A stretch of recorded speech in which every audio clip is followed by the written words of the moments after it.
మా వంటగదికి స్వాగతం. మా వంటగదిలో ఈరోజు ఎంతో టేస్టీగాను సింపుల్గా చేసుకునే చాక్లెట్లు ఎలా తయారు చేయాలో చూద్దాం.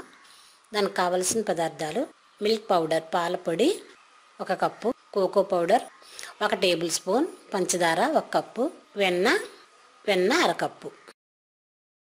ఇప్పుడు తయారు చేయటం ఎలాగో చూద్దాం. ఒక బౌల్ తీసుకొని దానిలో పాల పొడి 4 టేబుల్ స్పూన్లు, milk powder, cocoa powder 1 tablespoon వేసి బాగా కలుపుదాం. ఇది బాగా మిక్స్ అవ్వాలి.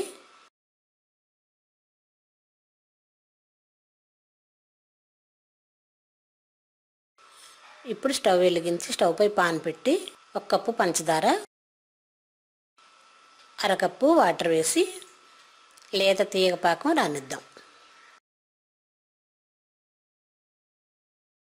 ఇప్పుడు ఇలా తీగపాకం వచ్చింది కాబట్టి ఇది ఇలా బబుల్స్ వస్తున్నాయి. ఇప్పుడు దీనిలో 1/2 కప్పు వెన్న వేద్దాం.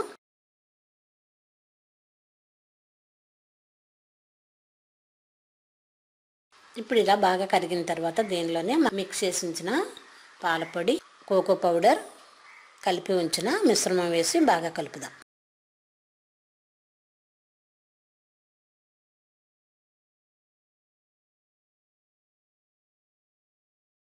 ఇలా ఒక 2 నిమిషాలు ఉడికిన తర్వాత చాక్లెట్ రెడీ అయినట్టే.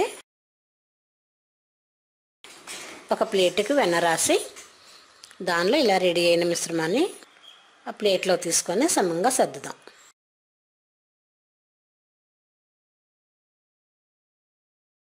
ఇది బాగా చల్లారనివ్వాలి. చల్లారిన తర్వాత మనకు నచ్చిన ఆకారంలో ముక్కలుగా కట్ చేసుకొని సర్వ్ చేద్దాం. మా వంటగదిలో ఎంతో టేస్టీగాను సింపుల్గా ఉండే చాక్లెట్ రెడీ. మరిన్ని వంటల కోసం మా వంటగదిని సబ్స్క్రైబ్ కాగలరు. ధన్యవాదములు.